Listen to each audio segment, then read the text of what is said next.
Political dramas have never really been about politics. They are instead about the psychology of control, who has it, who loses it, and what they'll sacrifice to keep it. And maybe, more than anything else, they're about the fantasy of competence, the idea that someone, somewhere, actually knows what they're doing.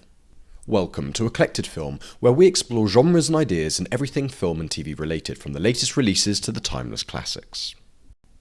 Political dramas don't really show policy, they show power. They're not about legislation or bureaucracy, they're about psychology, namely control, ambition, and compromise. We don't need to understand the details of a foreign policy event or an economic forum to be hooked. What we do understand, instinctively, is people under pressure, trying to make impossible decisions whilst the world watches. Every scene becomes a test. Who has control? Who's losing it? And how far will they go to keep it? The thrill of political dramas aren't in explosions or plot twists, it's in their competence.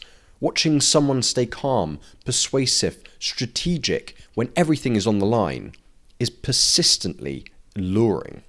And The Diplomat represents a quiet evolution in the political drama genre.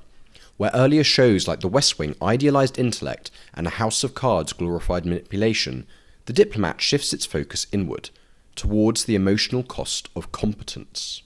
The Diplomat's Kate Weiler isn't driven by ideology or ambition. She is a realist, navigating a profession where every word, gesture and silence carries consequence. She is in a constant state of battling people who keep telling her she should run for president and take higher office. Her power doesn't come from dominance, instead it comes from collaboration, the ability to read tension in a room, to know when to yield and when to stand firm.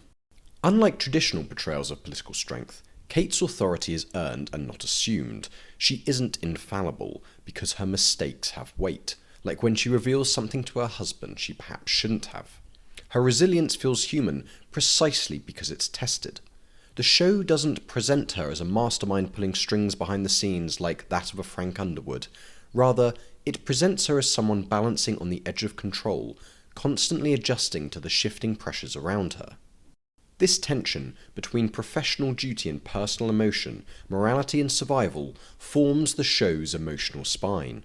Every interaction becomes a negotiation, not just out of policy, but out of identity. When Kate chooses restraint over confrontation, or vulnerability over deflection, those moments land harder than any dramatic twist could. And I have no doubt that these characteristics of Kate will be tested more than ever in the upcoming season, where she will have to navigate the intricacies of a president whom she now holds the sword of Damocles over. What makes The Diplomat so compelling is its restraint. It understands that power in the real world isn't loud or theatrical. It's subtle, often invisible, the product of emotional intelligence, not raw authority. In a landscape of chaos and contradiction, Kate Weiler's composure becomes its own kind of heroism. We watch not because she's flawless, but because she's flawed and self-aware, because she reminds us that real strength often looks like endurance. At their core, political dramas are studies in human psychology, stories about people trying to impose order on chaos. Beneath the policy and the power plays, these narratives explore three forces that define not only politics, but human nature itself: control, ambition, and compromise. Control is the ultimate fantasy in a disordered world. We're drawn to the image of someone who can remain composed as everything around them unravels, someone who can bend events to their own will through intellect, timing, or sheer presence. In The Diplomat, Kate Weiler embodies this form of quiet mastery. Her power doesn't lie in aggression, but in composure. When a prime minister almost kills someone, she doesn't lose control. For what is an unbelievably intense scenario, she remains relatively calm and precise. Each diplomatic exchange of hers soon becomes a subtle performance of control, the calm voice, the deliberate pause, the ability to project stability when she feels it slipping away in moments like that. Ambition operates slightly differently. In political dramas, it isn't simply greed or ego, it is in fact survival. Every character's drive reveals their worldview. President Bartlett channels idealism, Frank Underwood embodies cynicism, and Kate Weiler reflects realism. Each believes they're doing what's necessary to hold their version of the world together. That's what makes ambition in these stories so compelling. It's not just about winning, it's about enduring. And then there's compromise, the emotional heart of the genre.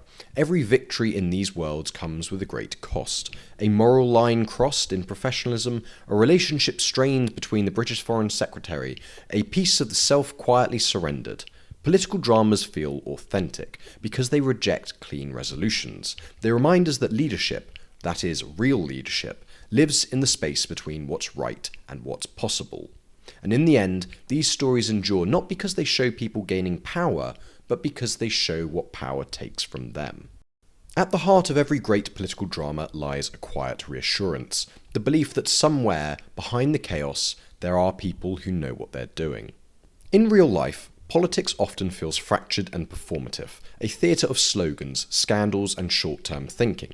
But political dramas offer a comforting inversion. They give us structure, logic, and the illusion of control.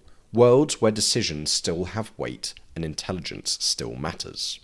The West Wing gave us moral intelligence, characters guided by conviction trying to do the right thing even when it hurt, which President Bartlet showed many a time in press briefings and interviews. House of Cards offered operational intelligence, the ruthless precision of people who knew how to win, no matter the cost. There was no person Frank Underwood wouldn't have dealt with, no political stalemate he couldn't have wiggled out of, and no line he wasn't willing to cross in the pursuit of his ideals. And the Diplomat completes this arc with emotional intelligence, the ability to navigate chaos without surrendering one's humanity. Kate Weiler stays true to herself throughout every episode.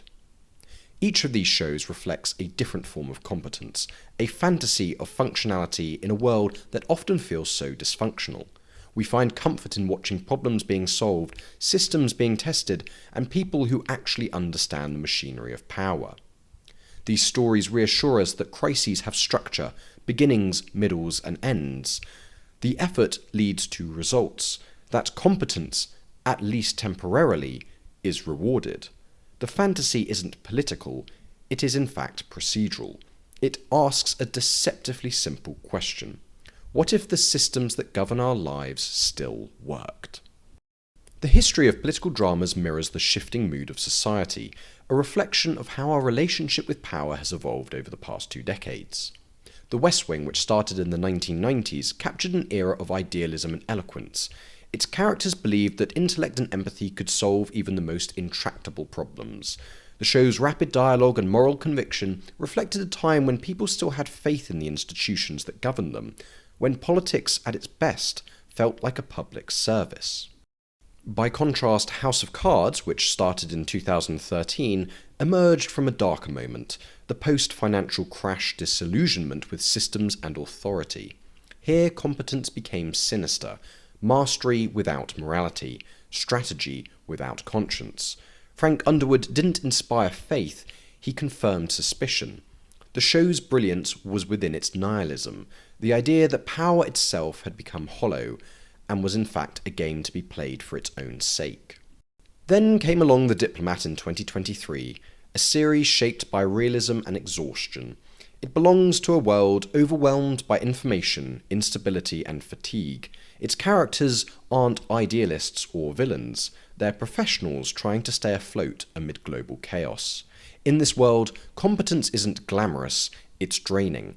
It requires emotional endurance and not just intellect.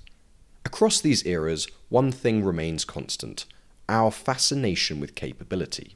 Whether hopeful or cynical, weary or not, each version of the political drama feeds the same quiet desire: to believe that somewhere, someone still knows what they're doing. The Diplomat redefines what power looks like in a political drama. Where past shows equated strength with dominance or intellect, this one reframes it through emotional intelligence and relational power. Kate Weiler doesn't command a room through aggression or intimidation. Her influence comes from understanding, from knowing what people need to hear, and when to let silence speak for her. She doesn't overpower, she aligns. This stands in deliberate contrast to her predecessors. Frank Underwood ruled through manipulation and fear, a display of brute force cunningness. President Bartlet led through intellect and conviction, the moral authority of a man who believed words could still move the world. Kate Weiler, instead, operates in a quieter register, empathy as strategy and composure as a weapon. In doing so, The Diplomat broadens our idea of competence. It suggests that control isn't only about intellectual dominance, but about adaptability, about maintaining equilibrium in a space where everything feels unstable. Emotional control becomes a form of strategic control. This evolution reflects something deeper in the cultural moment.